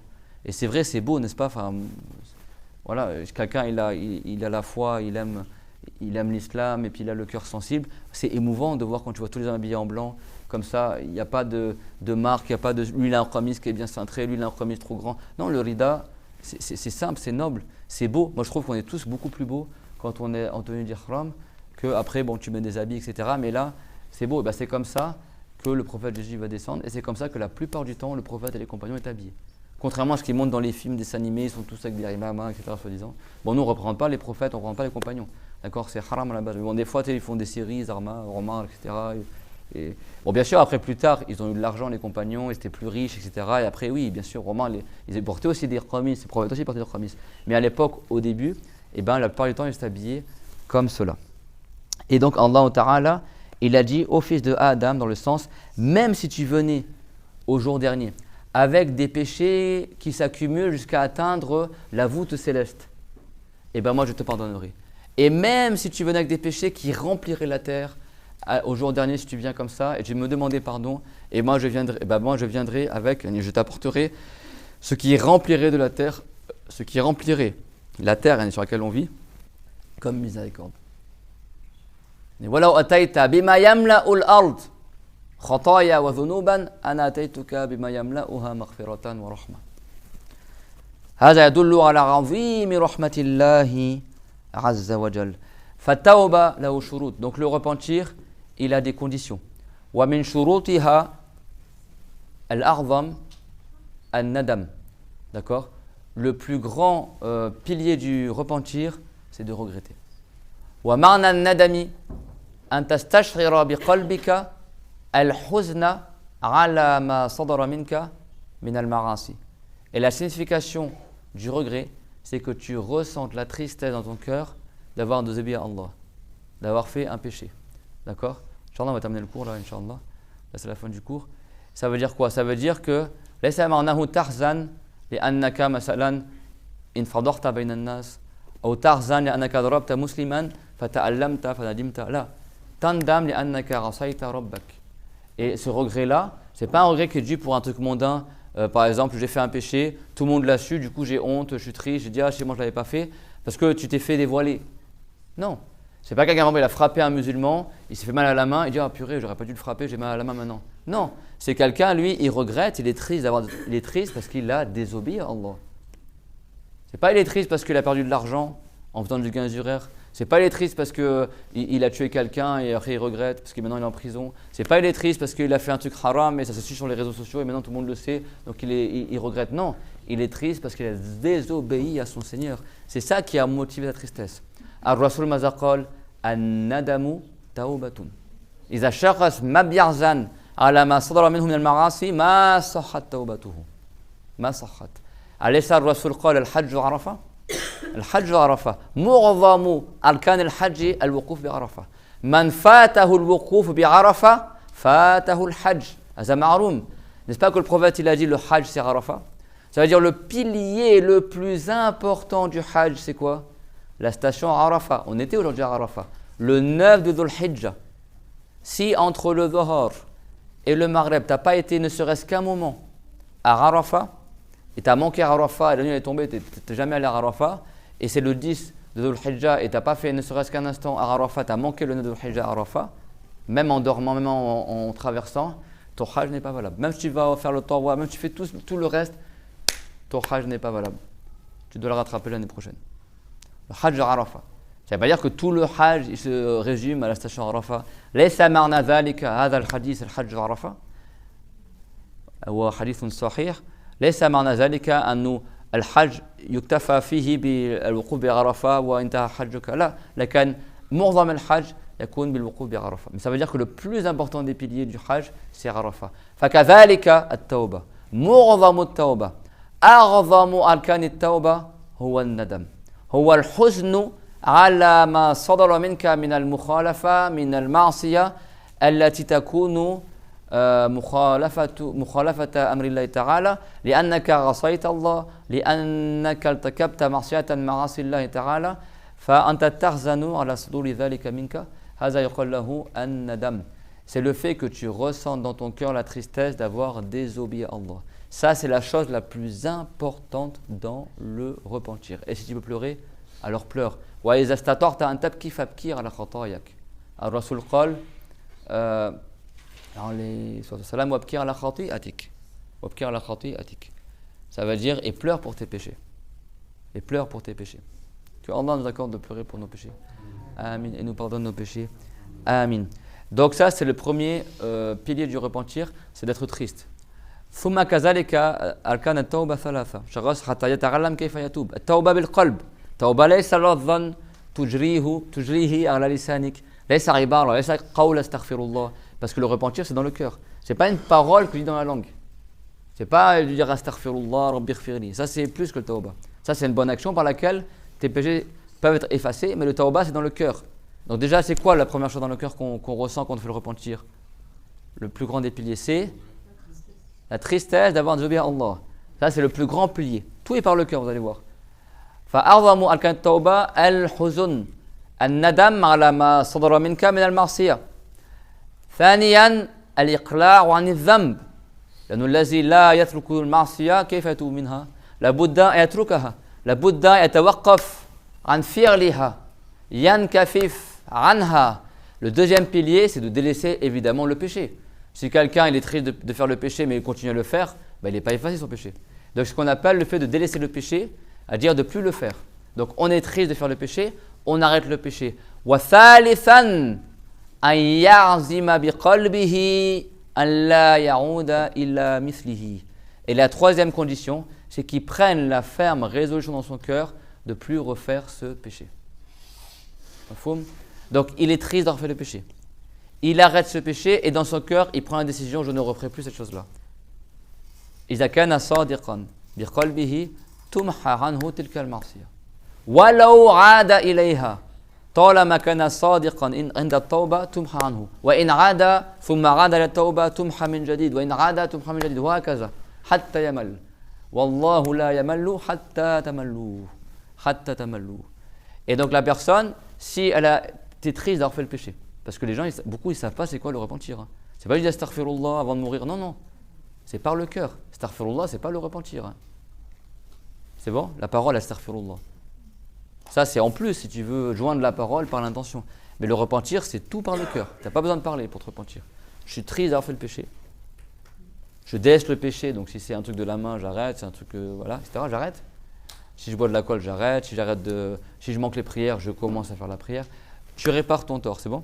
Alors bien sûr, si quelqu'un n'a pas fait une prière, il doit la rattraper. Si quelqu'un n'a pas jeûné, il doit rattraper. Si quelqu'un a volé de l'argent, il rend l'argent. C'est clair? Donc des fois, il y a une autre condition qui est de rattraper le tort que tu as fait. Man zalama, yani kazalika la budda yastasmiha al-mazlum an yarudda ila allazi saraqahu malahu wa iza fatahu as-salah yaqdiha iza fatahu az-zakat yu'tiha iza fatahu al-hajj yaqdihi ila ghayri zalika qad yazid zalika alayhi. Lakan al-asl thalas arkan. Donc il est triste dans son cœur d'avoir péché, il délaisse le péché et dans son cœur il met la ferme résolution de ne plus jamais refaire le péché. Après, si plus tard il craque, il faiblit et il refait ce péché-là ou un autre péché, ça n'efface pas ce repentir qu'il a fait. S'il était véridique, le premier péché est pardonné. Mais s'il le refait, il y a un nouveau péché. Donc s'il refait se repentir à nouveau de manière véridique, il est pardonné à nouveau. Et comme ça, et comme a dit le prophète alayhi salam, Allah Ta'ala est tout puissant de pardonner jusqu'à que toi tu te lasses de faire le péché. Même si tu fais 1000 fois le péché, 40 000 fois, et à chaque fois tu fais le repentir, à chaque fois c'est effacé. À chaque fois c'est effacé. Ibn Majah, yarwi al-hadith. يروي كلام رسول الله صلى الله عليه وسلم التائب من الذنب كمن لا ذنب له من أحسن توبته وكان صادقا بها مهما أذنب الله تعالى يمحو عنه الخطايا وكأنما لم يعمله أصلا. لكن الأحسن أكيد أن لا يعمل المعصية أصلا لكن إذا تاب منها محيت عنه وكأنه لم يفعله البتة. Et donc Ibn Majah il rapporte le hadith que celui qui qui fait le repentir de manière valable pour un péché, c'est comme s'il n'avait pas fait le péché. Allahu Karim. C'est comme s'il n'a pas fait le péché. C'est effacé de toi.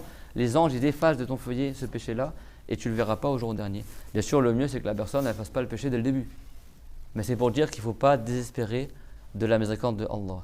وأعظم الذنوب هو الكفر وتوبة الكفر لا يكون فقط بالأركان التي ذكرناها إنما يكون أولا بالنطق بالشهادتين من سب الله من استهزأ بالقرآن من رمى في القاذورات القرآن وهو يعلم أنه قرآن من يعتقد أن الله جسم ومن يعتقد أن الله روح ومن يعتقد أن الله مثلنا ومن يعتقد أن الله نور بمعنى الضوء وأن الله مخلوق وأن الله ضعيف أو أن محمدا ليس نبيا وأن القرآن ليس كتاب الله ولم يؤمن بيوم القيامة أو بالملائكة أو بالقدر أو بأن الله تعالى خالق الخير والشر وغير ذلك من الكفريات لا يتوب إلى الله تعالى ولا يمحن الكفر ولا يرجع إلى الإسلام إلا بنطقه بالشهادتين ليس بقول أستغفر الله لأن الله يقول إن الله لا يغفر أن يشرك به ويغفر ما دون ذلك لمن يشاء فالكفر معصية من معاصي الله لكن هي أعظم المعاصي ويزيد في توبته شروط وهو أن يقلع عن الكفر بنطقه بالشهادتين وليس له مغفرة عن كفره إلا بذلك. En revanche, la mécréance, le shirk, le blasphème, le sacrilège, parce que la mécréance, elle est soit par la parole, soit par la croyance, soit par le geste. Ça, si quelqu'un il sort de l'islam par la mécréance, l'apostasie, l'excommunication, lui, c'est pas suffisant qu'il dise astaghfirullah. Il dit pas astaghfirullah, parce que Dieu ne pardonne pas celui qui n'est pas musulman, jusqu'à qu'il revienne en islam. C'est pas suffisant qu'il est triste, qu'il laisse le péché. Il doit immédiatement, immédiatement sans attendre, il doit revenir en islam en disant l'attestation de foi, ce qu'on appelle les deux shahada, les deux témoignages. Shahad, il dit, il n'y a qu'un seul Dieu, c'est Allah, et Mohammed est le prophète de Allah. Binutrin sahih. Il dit de la bonne manière, bien sûr, il ne dit pas Mohamed, il ne dit pas Mahomet, il dit Mohammed. Si ce n'est pas dire Mohammed, il dit Ahmed. Si ce n'est pas dire Ahmed, il dit Abul Qasim. Abul Qasim, c'est un nom connu du prophète Mohammed, mais il doit prononcer le témoignage. Ou alors on lui dit, n'est-ce pas on lui dit comme ça sous forme de question pour que ce soit plus facile, si ce n'est pas bien dire l'arabe ou en français, on lui dit, est-ce que tu témoignes qu'il n'y a qu'un seul Dieu, c'est Allah? Il te répond oui. Est-ce que tu témoignes que Mohammed est le prophète de Allah? Il te répond oui. C'est comme s'il avait témoigné. الفرنسي والأعجمي كثيرا أحيانا كثيرا لا يجد النطق الصحيح بالعربية ولا يشترط أن يقول بالعربية لكن يشترط أن يقول محمد بالعربية أو يقول أحمد أو يقول أبو القاسم وأبو القاسم كل هذا يصح لكن إذا كان عاجزا عن أن ينطق باسم محمد صحيحا أو باسم من أسمائه عليه الصلاة والسلام الثلاثة التي ذكرناها فقد أنت تدخله بالإسلام بطريقة السؤال تقول له أتشهد أن لا إله إلا الله يجيب نعم شهادة أولى أتشهد أن محمد رسول الله يجيب نعم فيكون أسلم إذا كان مرتدا يكون رجع إلى الإسلام إذا كان كافرا أصليا يدخل في الإسلام وهكذا كان يفعل رسول الله صلى الله عليه وسلم كما ورد في الموطأ للإمام مالك عندما سأل الجارية قال أتشهدين أن لا إله إلا الله فقالت نعم أتشهدين أني رسول الله فقالت نعم فقال أعتقها فإنها مؤمنة بالشهادتين ثبت إسلامها. Donc même si quelqu'un ne s'est pas témoigné de la bonne manière, ce n'est pas obligatoire de témoigner en arabe. Si quelqu'un veut se convertir à l'islam ou si quelqu'un il est apostasié, parce que l'apostasie c'est quand le musulman il quitte l'islam pour aller dans la mécréance, en faisant un blasphème, par exemple il insulte Dieu, un sacrilège, par exemple il se prosterne pour le soleil et la lune. Ou alors une hérésie, il croit quelque chose qui est faux chez Allah, que Dieu ne crée pas le mal, ou que Dieu serait une lumière, ou que Dieu serait une âme. Lui, il n'est pas musulman. S'il était musulman, on dit qu'il a apostasié. Comment il revient en islam? S'il prononce mal l'arabe, tu peux lui dire, tu témoignes qu'un seul Dieu c'est Allah, il te dit oui. Tu témoignes que Mohammed est le prophète de Allah, il te dit oui, il est revenu en islam. Ou alors lui, il dit par sa langue, il dit, il n'y a qu'un seul Dieu c'est Allah, Mohammed est le prophète de Allah. Ou alors il dit, il n'y a qu'un seul Dieu c'est Allah, Ahmed, le prophète de Allah. Ou alors il dit, il n'y a qu'un seul Dieu, c'est Allah, Abul Qasim, le prophète de Allah, ou Abul Qasim. Parce que le repentir de la mécréance, il n'a pas lieu par autre que cela. Même si quelqu'un dit 1000 fois astaghfirullah, il augmente en mécréance parce qu'il est en train de démentir 1000 fois le Coran. Allah Ta'ala, il a dit qu'il ne pardonne pas qu'on adore autre que lui. Ça c'est pour le shirk. Et pour la mécrance autre que le shirk, parce que le shirk c'est adorer autre que Allah, mais il y a la mécrance dans le fait aussi de, pas d'adorer autre que Allah, mais par exemple de rabaisser le prophète Muhammad, de rabaisser la religion, de rabaisser les anges. Donc, Allah Ta'ala, il nous a fait savoir que c'est par les témoignages, d'accord? وَمَنْ لَمْ يُؤْمِنْ بِاللَّهِ وَرَسُولِهِ فَإِنَّا أَعْتَدْنَا لِلْكَافِرِينَ سَعِيرًا. والله تعالى يقول ولئن سألتهم ليقولن إنما كنا نخوض ونلعب. بعض المنافقين كانوا يستهزئون بالرسول. وهذه الآية في سورة التوبة التي بصددها نحن تدل على أن الاستهزاء واللعب والمزح ليس عذرا في الكفر. بعض الناس يمزح فيكفر، هذا يكتب له أنه كفر. الغضب والمزح ليس عذرا، كلامك كلام الملائكة. ماذا قال الله تعالى؟ ما من قول إلا لديه رقيب عتيد، ما يلفظ من قول إلا لديه رقيب عتيد. الملائكة لا يفرقون بين المزح والغضب. تكلمت كتب كلامك، تكلمت تلفظت، الكلام مكتوب مسجل بالملكين رقيب وعتيد. فالرسول الله تعالى كان بعض المنافقين يستهزئون في خلفه، فالله تعالى فضحهم في القرآن. فقال تعالى في سورة التوبة ولئن سألتهم ليقولن إنما كنا نخوض ونلعب قل أبالله وآياته ورسوله كنتم تستهزئون لا تعتذروا قد كفرتم بعد إيمانكم. يعني الاستهزاء، اللعب، المزاح ليس عذرا معتبرا في دين الله. من كفر كفر. فذلك الشخص ينتبه إلى حالة الغضب عندما يتكلم، وينتبه إلى حالة المزاح. ومن قال الكفر كفر فيرجع إلى الإسلام بنطقه بالشهادتين. الله تعالى يقول كذلك يحلفون بالله ما قالوا ولقد قالوا كلمة الكفر وكفروا بعد إسلامهم.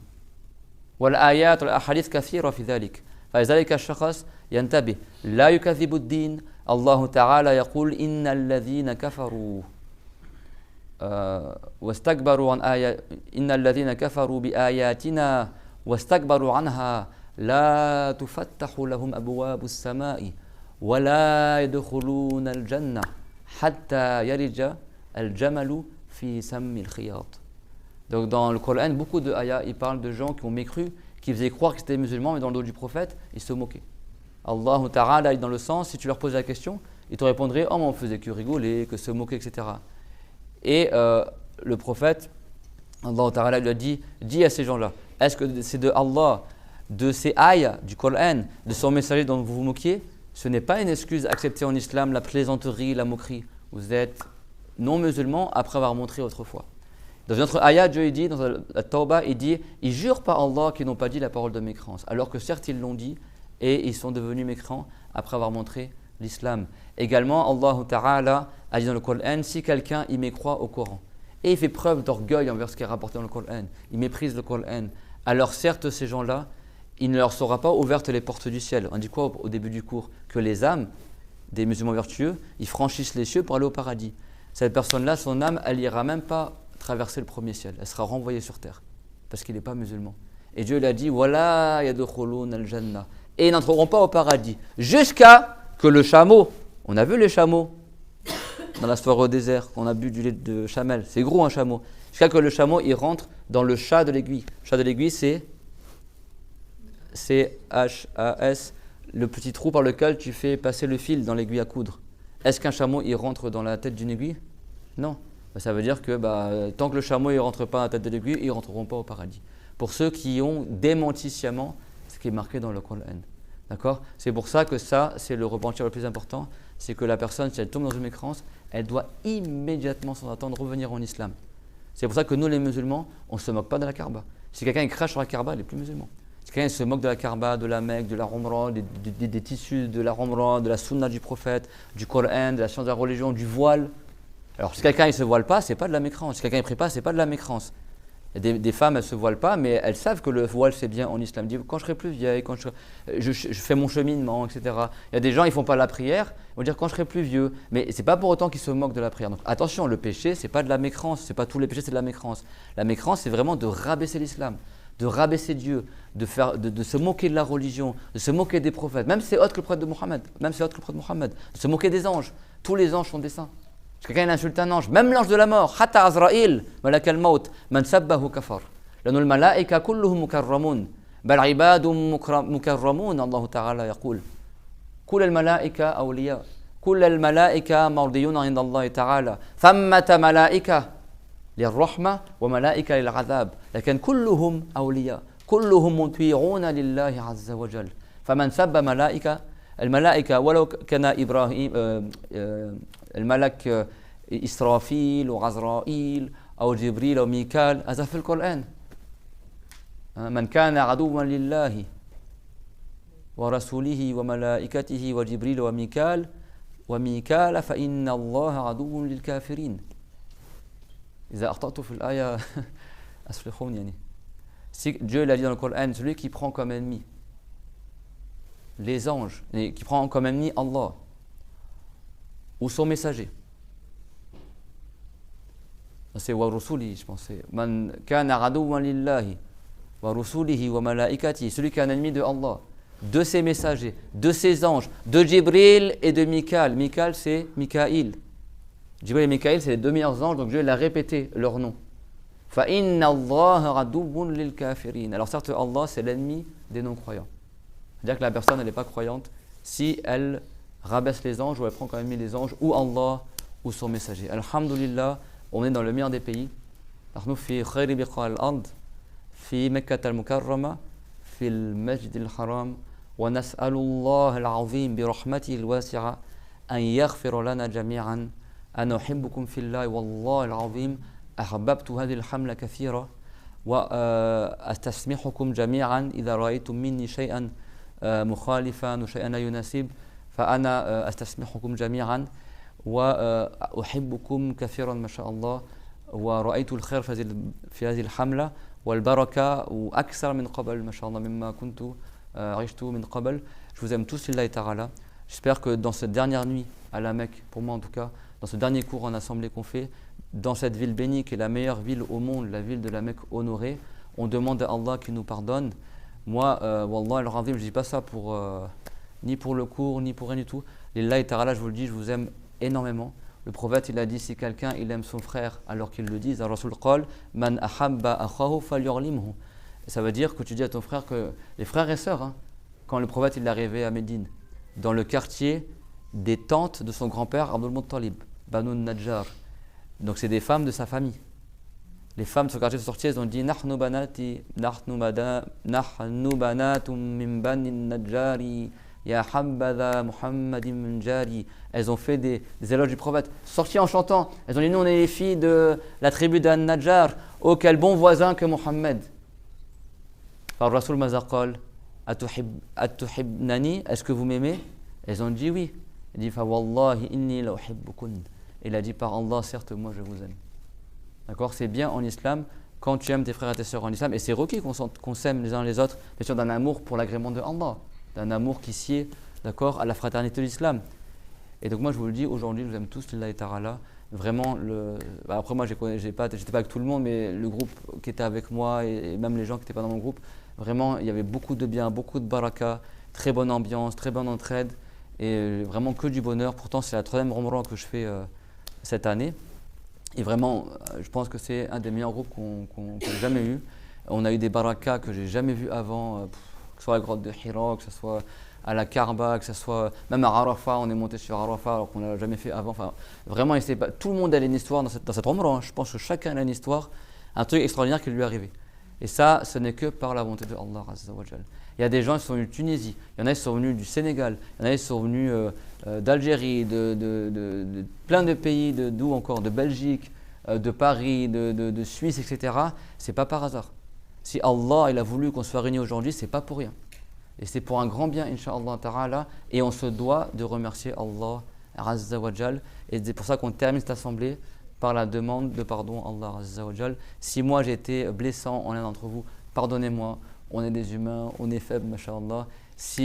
Voilà. Et si quelqu'un a fait quelque chose envers moi, je le pardonne. Et moi j'ai vu que du bien de vous, masha'Allah, que Dieu vous accorde la baraka.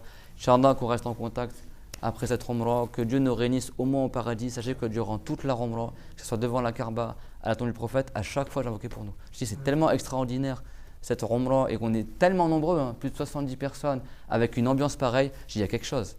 70 personnes et tous on est comme une famille, comme si on se connaissait depuis longtemps, etc. Il y a des gens, ça fait des années que je ne les ai pas vus, je les ai retrouvés ici. Hier, moi j'ai vécu au Liban. Hier, au mont, à la grotte de Hira, j'ai rencontré 2 Libanais. Derrière moi, et du coup, on est rentrés ensemble à la grotte de Hira. On est resté peut-être un quart d'heure dans la grotte. Et je pouvais rester 1 heure si je voulais. J'ai trouvé un endroit, etc. J'ai pris les soupras, les gens ils me passaient leurs affaires, je leur faisais le tabarouk, etc. Je dis Allah Akbar. Pourtant, là, je ne suis pas allé. Hein. On m'a dit reviens, ça se libère, etc. Je suis retourné, je suis remonté en haut. Et on est rentré. Il y avait des frères du Liban qui sont allés avec un groupe de Umrah qui était le premier groupe dans lequel je suis allé à la Umrah il y a 13 ans. C'est le même groupe avec lequel je suis parti à la Umrah il y a 13 ans.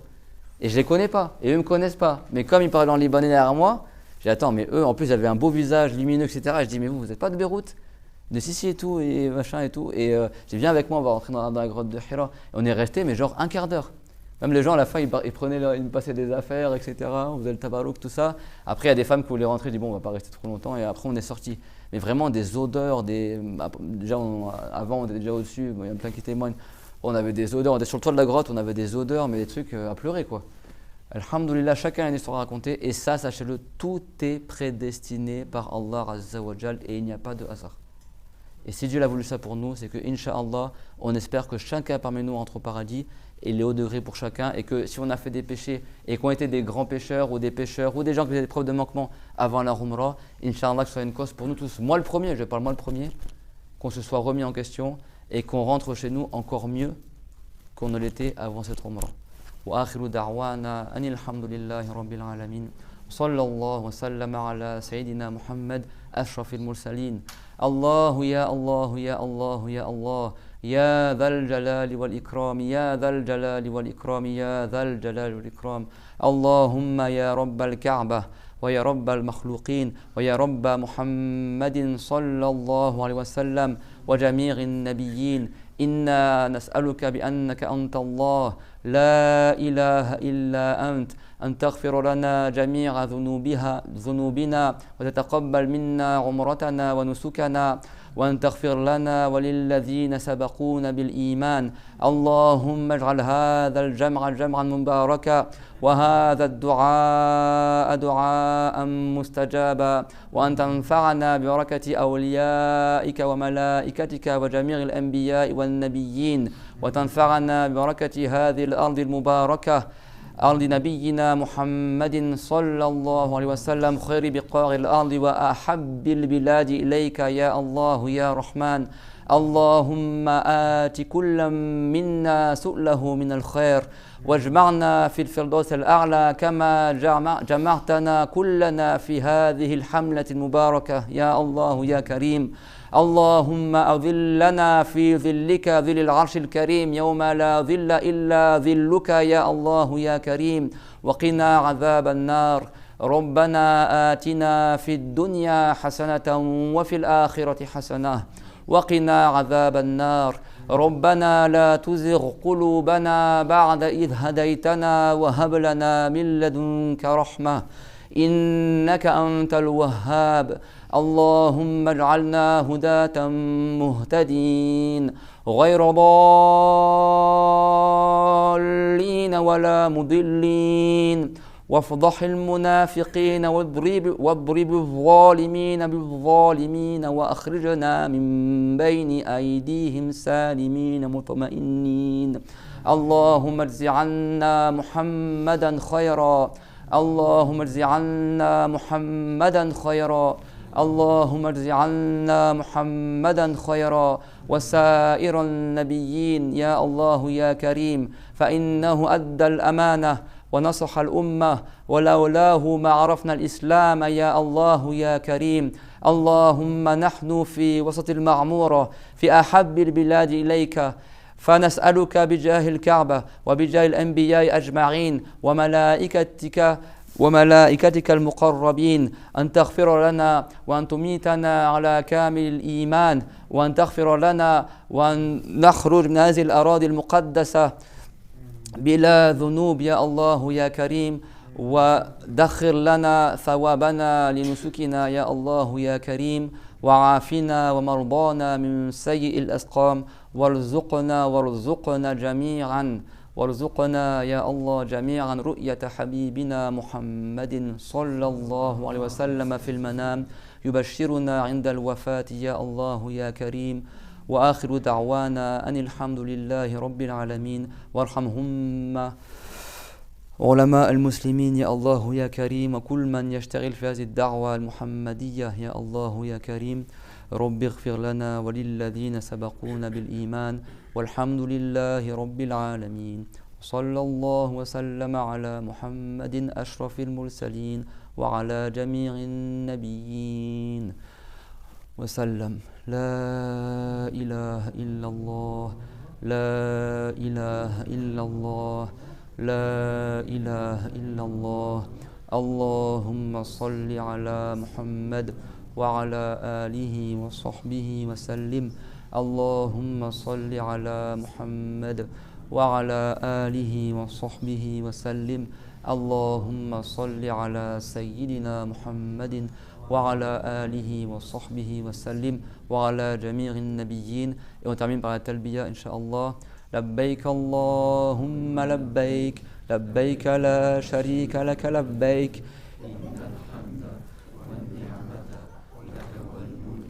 لا شريك لك. بارك الله فيكم وأحسن الله إليكم.